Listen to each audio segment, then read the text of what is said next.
Hey all, it is Nikki. Welcome back to the channel. The time has come. Or should I say, the Wheel of Time has come. See what I did there? So I finally finished the Wheel of Time series, and I feel like that was an accomplishment that warranted its own video. I'm not sure exactly what kind of video this is going to be. I don't want to call it a true review because, I don't know, I just don't feel qualified for that. It's such a vast series. I read the first book like 2 years ago, then let all that time pass, and then binged the next 13 in like the past 10 months. And I was listening to them in audiobook form pretty fast, so I feel like I could have missed stuff. I just don't feel like a master of the series. However, I can speak to my experience of reading the series, my likes and dislikes, some of the things that maybe my clean fantasy or Christian fantasy readers could be made aware of if you are considering reading the series. We will see how it goes. I'm going to try and be as general as possible, but there probably will be a part near the end of the video where it gets a little bit spoilery. But I will flag that and let you know when that section begins and when I'm going to say something more specific. For the most part though, I'll keep it pretty general. So first of all, I want to address some of the frustrations that I had early on while I was reading. I did a video a while back after reading the first 4 books, and I had some frustrations that I was working through. But I do feel like having finished the series, I have a much more positive outlook on the series overall, and that my frustrations kind of just like work themselves out. For instance, I really struggled throughout the entire series with the amount of domineering kind of tyrannical women that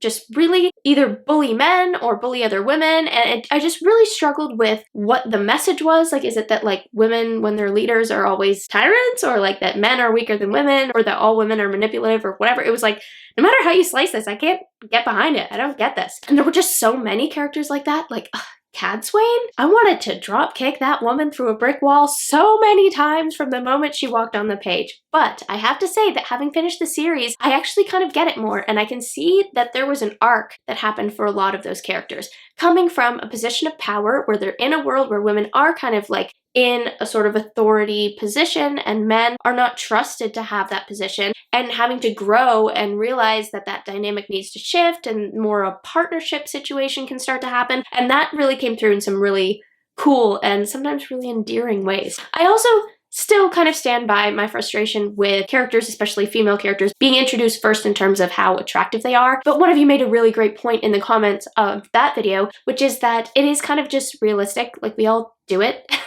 which is true. It's how we tick. I just hate that it's how we tick, and I feel like authors do have a certain power to refuse to reinforce certain thought patterns and to kind of help readers to maybe develop different thought patterns instead by providing an alternative. That said though, as I was reading the series, I realized that like it wasn't just men doing it to women, like noticing the woman's figure and how attractive she is to him before he notices anything else. Women were also kind of doing it to men. So it was like, you know what?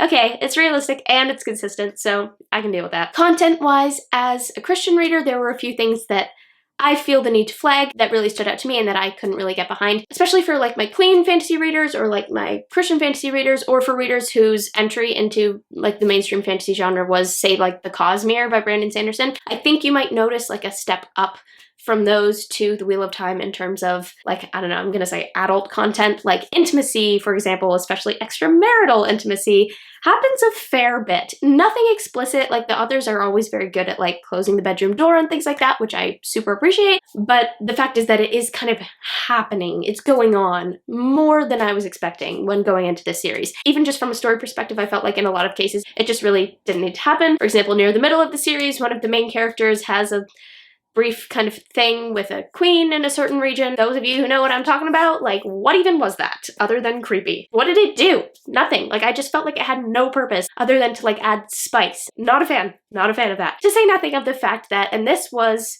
kind of one of the bigger blots on the series for me that kind of gave me pause, one of the main characters is in love with 3 women simultaneously and also just actively in relationships with them. And when I say actively, I mean actively, which is weird. And it's not just me saying it's weird, it's the characters in the book. They all acknowledge that there is something off color about that situation, and yet they continue to do it. And again, obviously, on principle, not a fan, but even just from a story perspective, I didn't feel like it painted anyone involved in a very flattering light. It makes the male character, who otherwise is an awesome character that I really loved, look just a little bit creepy and indecisive, like he can't make up his mind and also can't control his impulses. And it made the women, who are otherwise strong, independent female characters, look very desperate, so desperately devoted to this man who cannot devote himself to any one of them that they're willing to share him.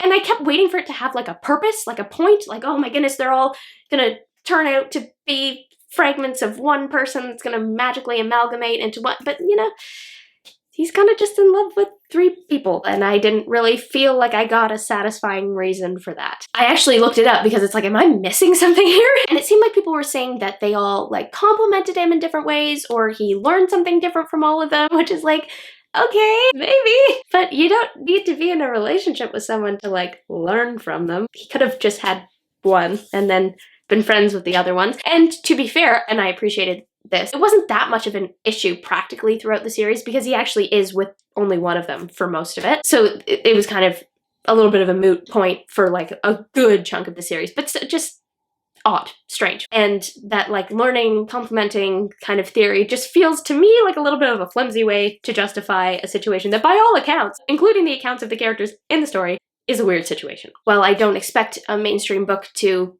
like conform to Christian morals, it's just something to be aware of. And then another like minor thing in the cons list that I could mention, the series does slow down a fair bit in the middle, like fair bit. It's pretty solid action from 1 to 6. 7 to 9, it slows down, but like it's still kind of plodding along. 10 for me felt like an extended prologue to 11. Like I kept waiting for it to start. Like, where's the plot? It didn't really feel like anything happened until like the last 2 minutes. But there's so much groundwork being laid for what's to come. And really the key is just you have to know that it picks up after. As long as you know that, then you can get through it and like appreciate the groundwork that's being laid. That's what I found anyway. Okay, that was a lot. I just wanted to get all that stuff out of the way. So, last 3 books. That was where Brandon Sanderson entered the picture, finishing up the series for Robert Jordan, who unfortunately passed before he could publish the last book. Those last 3 books saved the series for me. I just learned so much from them. They were just so epic, satisfying. I felt like they resolved a lot of my frustrations. There just wasn't time in them for like relationship drama because people were just so focused on the last battle and getting the thing done. So it was just very plot heavy. Just Gathering Storm, which was the first book where Brandon Sanderson came in, book 12, was just such a major turning point for me, but also for the series. I was kind of feeling the burnout and I was like, okay, like something's gotta give here. But also in the story, something has to give because there was so much tension building that you're just like, I had a very negative sense of what was going to happen and how it was going to go. But I found that the ending actually really, really satisfied me. I was driving home from my philosophy exam, actually, just driving in the dark, listening to the end of Gathering Storm and like crying. Do not drive and cry in the dark at the same time. Not safe. Just lessons for life. I made it home, but you know, don't do it. Book 13, Towers of Midnight, I also really, really liked. I can't remember exactly like where the plot started and finished because they all kind of like blur together, but I remember that I really liked it. And then it was very Perrin heavy, which, okay, can I just do like a side note about Perrin specifically? This is the part where the spoilers may come in, so I'm going to try to bookmark it for you. I'm not going to drop any major plot twist, but if you don't want to know anything about these characters or their relationships that they're going to have, you can just skip ahead. But you've been warned. Proceed at your own risk. I love all 3 of the main Deveran characters, which to me is kind of a big deal because I don't always love the main character. Like, that's not always my favorite character. So the fact that the 3 main characters are my favorite characters is like, whoa. I love Rand, even for all his flaws, and, you know, the choices that I cannot get behind. I love him for his heart and just his burden for the world and just, I can't even put into words my feelings for Rand. Matt, hilarious. And while I can't approve of all his life choices, the man needs Jesus, I do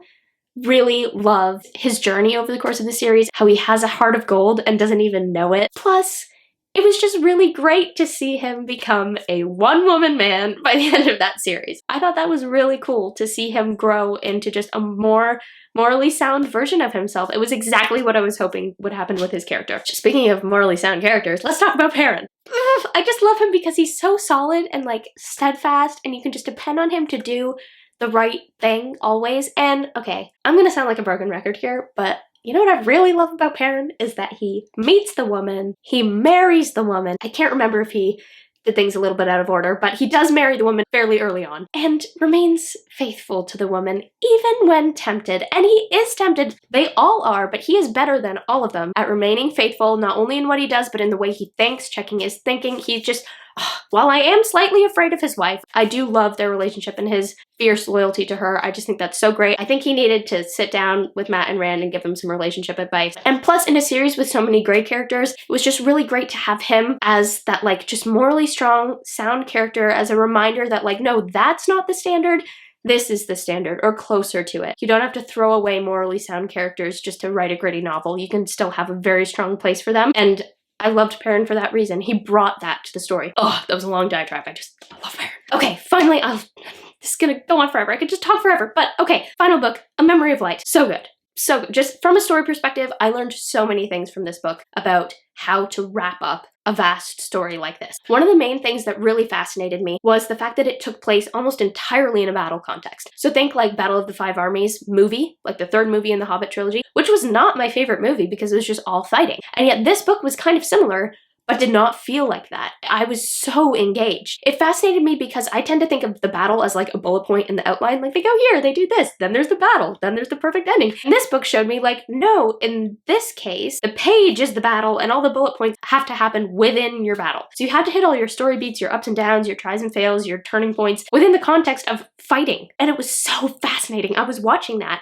It was so cool to see how that worked. You have your attempts and fails. You have moments where things are going well and then like, oh my goodness, everything's falling apart and constant push and pull. Things are just always shifting and it was never boring. It was always engaging, always unpredictable, even though they're kind of doing the same thing the whole time. Like they're engaged in the same conflict the whole time. Also, battle tactics.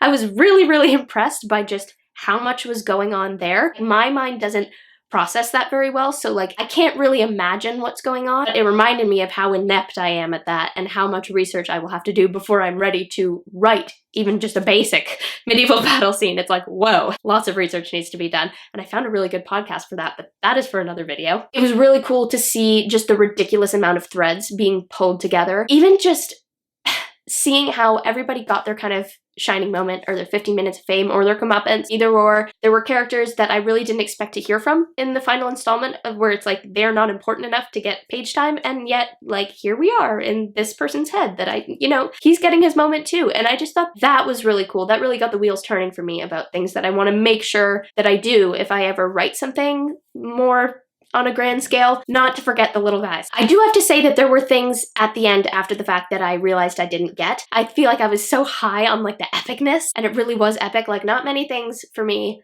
compare with the Stormlight Archive, but like this conclusion, having finished the series, it's like, might have to crown a new champ. But I felt afterwards and realized afterwards that there were things that I missed or like really didn't understand what practically happened. Like when I was trying to explain the ending to my brother, who has been like my soundboard for this entire 14-book journey, and realized like, wait a minute, like how did we do that? What happened there? And I had to spend some time on the Wheel of Time wiki to figure them out. I'm sure that that's a me problem. Like that probably doesn't reflect on the Wheel of Time at all. Maybe I missed something even in the first book that would have explained things. I don't know, but just I was a little bit confused. And I did feel like there were a couple things. I'm thinking of one thing specifically in the last book that really came out of left field, where it was like, this doesn't feel like it was set up at all. And suddenly this new threat is appearing and it's like, did I miss something? I don't know if other people felt that. Maybe I did miss something. I don't know. Either way, the finale gave me exactly what I wanted. I was satisfied on almost all accounts. I understand the hype now. Like, there were times while I was reading it where it's like, I do not get the hype. Like, why do people love this so much? But